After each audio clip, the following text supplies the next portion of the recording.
என்னடா கிஷோரு உம்முன்னு இருக்க? அவனா? அது ஒன்றும் இல்லடா. நம்ம வாட்ஸ்அப் குரூப்ல சத்யாக்கும் ரகுக்கும் சின்ன சண்டை. என்ன சண்டை? அதுவா,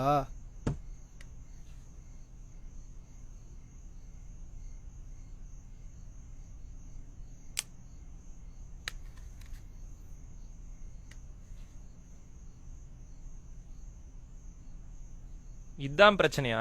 அப்புறம் என்னாச்சு? அப்புறம் என்ன ஆச்சு? நானும் ரகுவும் பேசிட்டு இருந்தோம். நடுவில் சத்யா வந்தான்.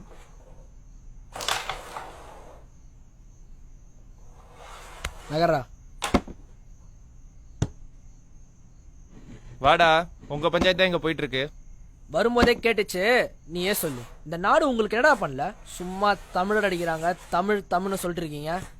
உங்களுக்கு என்னடா பிரச்சனை? தமிழர்களை இந்தியனா பாக்குறது இல்லடா, அதான் பிரச்சனை. இது வரைக்கும் இலங்கையால 600 மீனவர்கள் சுட்டுக் கொல்லப்பட்டிருக்காங்க. அதுக்கு இங்க எவ்வளவு போராட்டம் நடந்துச்சு. நாம யாரோ மாதிரி தானே இருந்தோம். ஆமா, இதுடா சப்போர்ட் பண்ணோம். மீனவர்கள் ஆயுதம் கடத்துவாங்க, போதை மருந்து கடத்துவாங்க, எல்லாம் தாண்டுவாங்க. அதனால சொல்றாங்க. ஏண்டா உனக்கே தனியாம தெரியல? 600 மீனவர்களுமா கெட்டவங்க? இலங்கையில் எப்போ போர் ஆரம்பிச்சதோ அது சுட்டு தாண்டா இருக்காங்க. என்னடா பேசுற? இங்க மீனவர்களை சொல்றதுக்கும் இலங்கையில போர் நடக்கிறதுக்கு என்னடா சம்பந்தம்? சம்பந்தமே இல்லாம அங்க நடக்கிற போற இங்க சேர்க்காதடா. அது அவங்க நாட்டு பிரச்சனை. எது அவங்க நாட்டு பிரச்சனை?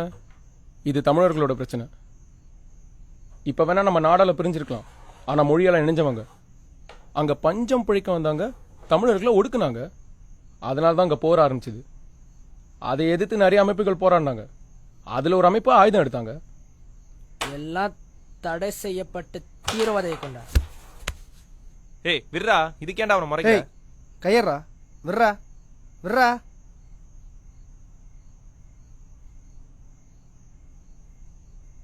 யாருடா தீவிரவாதிங்க? ஒருத்தன் தன் தாய்நாட்டிலே அடிமையாக்கப்பட்டு நம்ம சகோதரிகளை கண்முறை கற்பழிச்சு கொலை செய்யப்படுறாங்க. இதை எதிர்த்து போராடுறவங்க பேரு தீவிரவாதிங்களா? அப்போ இந்திய சுதந்திரத்துக்கு போராடினவங்களை என்னடா சொல்லுவ?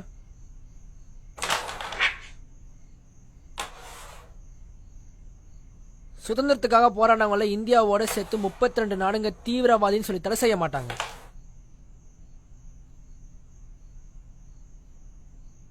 ஒன்னு புரிஞ்சுக்கோ சத்யா, ஈழத்துல நடந்தது இருமொழி பேசும் இரினங்களுக்குள்ள நடந்த போர்னு நினைச்சனா அது உண்மை இல்லை. சர்வதேச நாடுகள் அங்க போர் உருவாக்க மொழியை பயன்படுத்திக்கிட்டாங்க. ஈழப்போருக்கு பின்னாடி அமெரிக்கா, இங்கிலாந்து, சைனா போன்ற நாடுகள் இருக்கு. இது ஒரு சர்வதேச அரசியல். தமிழ் இடத்துக்கும் இந்த நாடுகளுக்கும் என்னடா சம்பந்தம்? இலங்கை, ஈழம் இப்படி 2 நாடாயிடுச்சுன்னா மேற்கத்திய நாடுகளால் அங்க பிசினஸ் பண்ண முடியாது. அதனால தனி நாடா கேட்கறவங்கள தீவிரவாதி ஆக்கிட்டாங்க. அங்க நடக்கிறது ஜியோ பாலிடிக்ஸ் மூலியமா ஒரு சுரண்டல். ஜியோ பாலிடிக்ஸா? அப்படின்னா ஒரு நாடு இன்னொரு நாடோட ஜியோகிராபிக்கல் ஸ்ட்ரக்சர் பத்தி தெரிஞ்சுக்கிறது. அதுலதான் சுரண்டலே. நீ ஒரு அமெரிக்கன் பிசினஸ் மேனா பார்த்தீங்கன்னா சிங்கப்பூரோட ட்ரேட் எக்கானமி, பிலிப்பைன்ஸோட military dockyards, Dubai retail market, petrol refinery plans, pubs, casinos, prostitution centres இதெல்லாம் நிறைவேற்றணும்னா இந்தியன் ஓஷனில் ஒரு தீவும் அதுக்கான கூலிங்களும் தேவை. அப்படி மாட்டின ஒரு இடம் தான் இலங்கையும் அதில் இருக்கிற தமிழர்களும். இப்படி ஒரு ரியல் எஸ்டேட் ப்ராப்பர்ட்டியை எந்த ஒரு வல்லாதிக்க நாடு விட்டு கொடுக்க தயாராக இருக்காது. இதை செய்ய 40 வருஷமா ட்ரை பண்ணிட்டு இருக்காங்க. இது நிறைய பேருக்கு தெரியாது. இது தமிழர்களுக்கு எதிராக திட்டமிட்டு செஞ்ச ஒரு இனப்படுகொலை. ஒரு வலிமை இல்லாத நாடு ஜெனசைட் நடத்துதுன்னா அதுக்கு பின்னாடி ஒரு வல்லாதிக்க நாடு இருக்குன்னு அர்த்தம். 2009 ஸ்ரீலங்காவில் நடந்த ஜெனசைட் முடிவில்லை, அது தமிழ்நாட்டில் நடக்க போற ஜெனசைடுக்கு ஒரு துவக்கம்.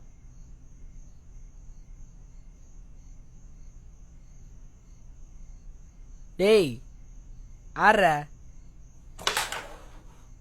எப்படிடா? கூடங்குளம் எது அந்த நியூக்ளியர் பவர் பிளான்ட்டா? வெடிக்கும்னு சொல்றியா? விட்டா அதையும் சொல்வான்டா. அது இருக்கிறதே பிரச்சனை. எது? ஊருக்கெல்லாம் கரண்ட் தரதான் பிரச்சனையா? நீராவெல்லாம் ஃபேஸ்புக் யூஸ் பண்றதுக்கு அந்த ஊர்ல இருக்கவங்க சாவணுமா? 4 state current, never ending power supply, உலக அரங்கில் நியூக்ளியர் ரிசர்ச்ல இந்தியாவுக்கு நல்ல பேரு. இது சாவா? இது வளர்ச்சி. கடலோரத்தில் அணு உலையை வச்சு நியூக்ளியர் வேஸ்ட்டை கடல்ல டம்ப் பண்ணி கடல் வளங்கள் அழிச்சு வாழ்வாதாரமான மீனவ தொழிலை அழிக்கிறது தான் வளர்ச்சியா? வளர்ந்த நாடுகள்லாம் நியூக்ளியர் ரியாக்டரை மூடிட்டு வரும்போது இந்தியாவில் மட்டும் எதுக்கு? அதுவும் இங்க எதுக்கு? வெஸ்ட் பெங்கால் கேரளால போராட்டம் பண்ணி மூடிட்டு தமிழ்நாட்டுக்கார மட்டும் இழிச்ச வாயினா? ஒருவேளை வெடிச்சா ரஷ்யன் செர்னோபைல் ஆக்சிடென்ட் மாதிரி ஆயிடுமா என்ன? Cancer, psychological problem, long term genetical defects. டேய், இது வரைக்கும் 10 லட்சம் பேர் செத்துருக்காங்க. நாங்கள் வளர்ச்சி திட்டங்களுக்கு முட்டுக்கட்டி நம்ம எதிர்ப்பு தான்டா. ம். வளர்ச்சி திட்டங்கள் மக்களுக்கு பாதிப்பா இருந்துச்சுன்னா அதை எதிர்க்கிறது தவிர வேற வழி இல்லடா. வாழ்வாதாரத்தை தடுத்து விவசாய பூமியில குழா போட்டு உரிறாங்களே மீத்தேன் கேஸ், அதை பார்த்து சும்மா இருக்க சொல்றியா?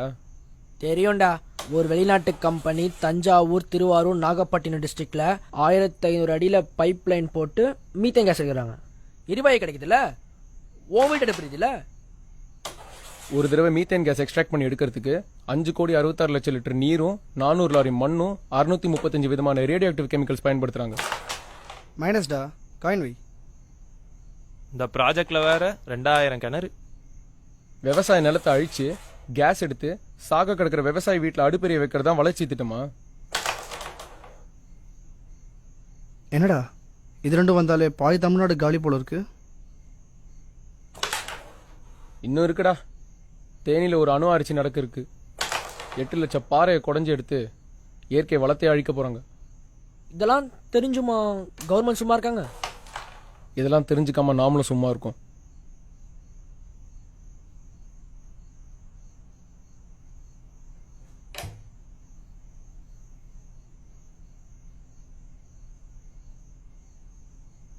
பக்கத்து ஸ்டேட்காரன் தண்ணி தர மாட்டேங்கிறான்.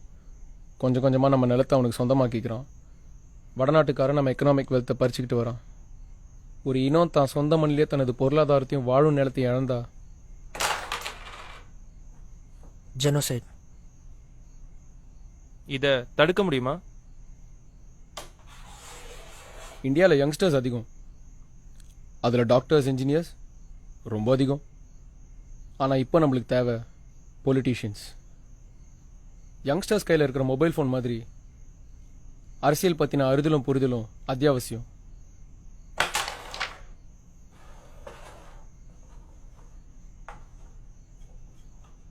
எந்த அளவுக்கு சினிமா தெரிஞ்சு வச்சிருக்காங்களோ அந்த அளவுக்கு அரசியலும் தெரிஞ்சு வச்சிருக்கணும். ஒரு குறிப்பிட்ட மக்களை ஒடுக்கிறதும் ஒதுக்கப்படுறதும் இந்த உலகத்தில் நடந்துட்டே தான் இருக்கும்.